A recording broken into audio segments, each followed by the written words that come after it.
What's up everybody, Raiko here. Today, we're going over what would be the most optimal 11 out of 10 would recommend ban list moving into the next season. There are certain cards that need to be banned and limited, and other cards that can absolutely come off the list without any issue. But before we go over this list, please consider liking this video and subscribing to my channel, as it helps a lot and would be greatly appreciated. Also, please feel free to let me know in the comment section below if you agree or disagree with any of the cards selected. I'm curious to know what you all think, and gladly invite you to share your thoughts with me. But with that being said, let's get into it. Starting off with the forbidden cards, we've got the one card nobody will disagree with, and that's Hot Red Dragon Archfiend King Calamity. With the release of Crimson Dragon, this card has become more accessible and easier to summon than ever before. And let's be real with one another. Being able to summon this beefy boy on your opponent's turn to lock them out of essentially playing Yu-Gi-Oh! Is absolutely absurd, and should not be allowed. I think I speak for everybody when I say that this card should be banned, and should never see the light of day again. Moving on to the next forbidden card, we have Eradicator Epidemic Virus. This card can be an absolute blowout against many decks within the game. This card is also extremely accessible, with Prosperity being able to dig for this card, or Labyrinth being able to set this card directly from the deck. All in all, looping your opponent's hand for upwards of 6 cards while gaining hand knowledge and having little counterplay against this card mean it's time for this card to be taken out back in Old Yellard. For the next forbidden card, I'm pretty sure plenty of you will not be surprised when I say that Dimension Shifter has got to go. With Called by the Grave and Gamma being at 1 copy each, when your opponent activates Shifter on you, chances are it's going to resolve. Most decks in this game need access to the graveyard, so most of the time, if your opponent is resolving this card, chances are you are losing the game. And for that, just as Max C has a permanent spot on the ban list, it is time for Shifter to take a spot right next to it. Moving on, we've got Kashtira Arise Heart. This monster is an absolute powerhouse and way too easy to summon. This card can win games on its own, and just like Shifter, is a hard counter to most decks in the game.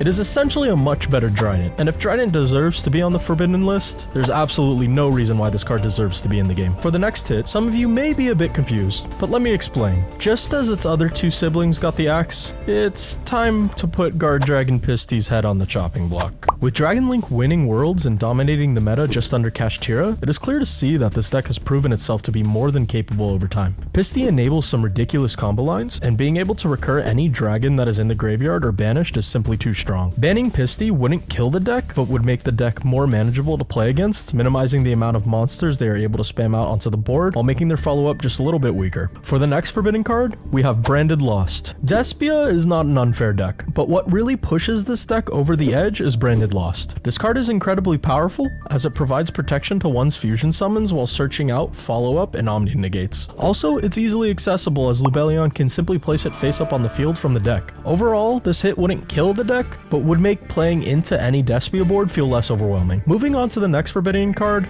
we've got Labyrinth Coup Clock. Part of what makes Labyrinth so incredibly strong is the fact that they are able to activate any trap card the turn it is set, and what enables this is Coup Clock. By banning this card, it will make Labyrinth slower in what it is trying to do, and will take away the ability to set blowout cards from the deck like D-Barrier and activate them immediately. The rest of the Labyrinth engine is fine, but this card is absolutely insane in what it does, and needs to be removed. For the last forbidden card, we've got Mannequin Cat. If there's anything we've learned from the past, it's that having a generic card that can tutor any monster from the deck is incredibly absurd, and Mannequin Cat is just that. Simply put, being able to summon any extender or floodgate monster from the deck is way too strong, and although Sprite isn't the best deck of the format, allowing this card to remain playable is only asking for problems down the line. Moving on to the limited section of the forbidden list, there are 3 cards that I decided to group together that each rightfully deserve to be on the list, and these 3 cards are Kashtira Fenrir, Kashtira Unicorn, and Kashtira Birth. With Arise Heart being banned, Kashtira would not continue to be the powerhouse it currently is. However, Fenrir, Unicorn, and Birth are all ridiculous cards in and of themselves,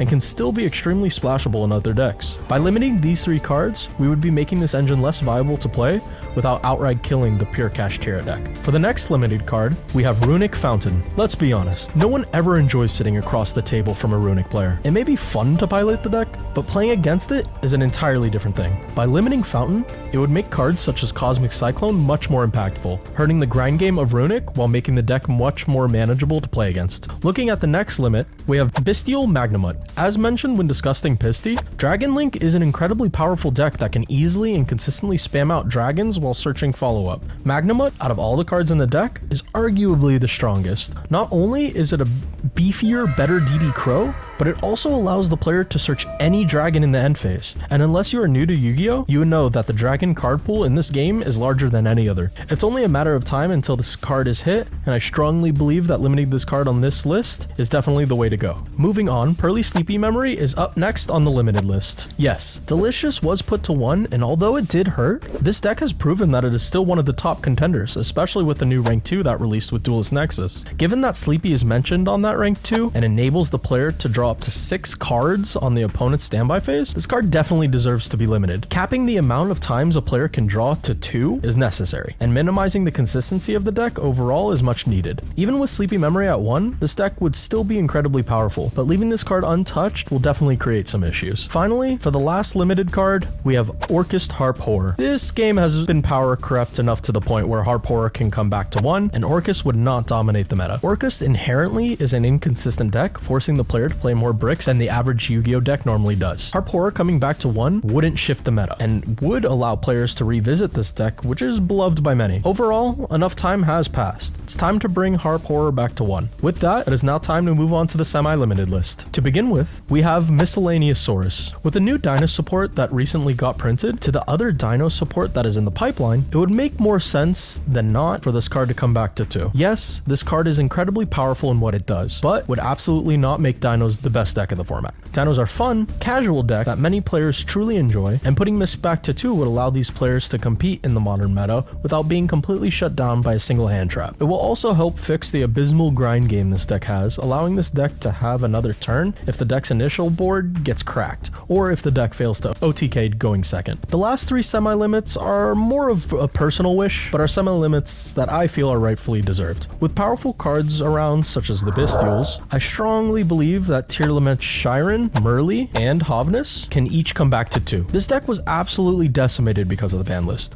and although some hits were deserved, such as Kikalos and the Ishizus, hitting each name to 1 was a bit much. It drastically reduced the consistency of the deck, and if your opponent stops the fusion summon of one of these cards by negating it with Bell or banishing it with a Bestial, for example, you can essentially kiss that card goodbye, and once you run out of the 3 names to fuse with, you essentially lose the duel. All in all, it's time to bring these 3 cards back to 2 copies each. Finally, we are now moving on to the unlimited section. First off, we have Herald of the Orange Light. With the Ishizus each at 1 and Eva banned, this card can move from 2 to 3 without any issue. Also, with Gamma Limited, having a monster negate hand trap to stop specific cards going first and second is definitely nice to have, and will allow a lot of rogue decks to stand a better chance playing into any meta deck to come. Next up, we have Spellbook of Judgment. Simply put, spellbooks are an incredibly slow deck, and bringing Judgment back to 3 wouldn't affect the meta. This card can absolutely come back to 3, and I'm sure no one would even notice. Moving on, we have Sky Striker Engage coming back to 3. Yes, it is incredibly obnoxious to have an opponent engage into engage into engage. However, Sky Striker overall has become power crept over the years, and although this deck can definitely steal games, it is not the powerhouse it used to be. Engage can absolutely come back to 3, and although I'm sure Sky Striker would take a top here and there, it will not be as oppressive as it used to be. Finally, for the last unlimited card, we have Salamangreat Gazelle. It seems that Konami forgot about this card on the last list. Gazelle coming back to 3 would not make Salamangreat the best deck. Similar to other decks mentioned previously, this deck has been power crept and is a lot slower than many decks within the current meta. All in all, it would not be an issue if this card came back to 3,